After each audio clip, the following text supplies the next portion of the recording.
Setiap wanita yang menikah tentu ingin tampil cantik di hari pernikahan. Dan biasanya pengantin mengandalkan jasa makeup artist atau MUA agar terlihat sempurna di hari bahagia.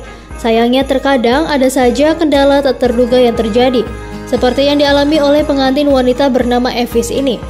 Ia harus dandan sendiri lantaran sang MUA lupa jadwal. Kisah ini pun viral di media sosial setelah diunggah di akun TikTok @evis.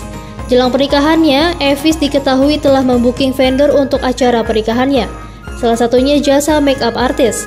Namun di hari bahagianya itu ia justru dibuat kecewa. Dalam video yang dibagikannya tampak Evis dan sang suami tampil mempesona dengan pakaian pengantin serba putih.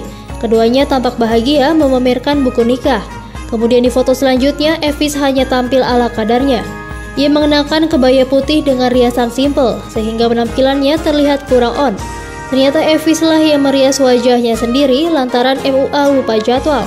Di unggahan lain, akun @evis membagikan foto-foto akad nikahnya. Ia juga menjelaskan bahwa kala itu MUA datang bersamaan dengan penghulu, sehingga di momen sakral itu ia hanya tampil dengan riasan dan baju seadanya.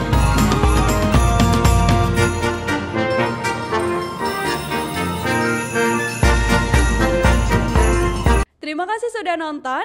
Jangan lupa like, subscribe, dan share ya.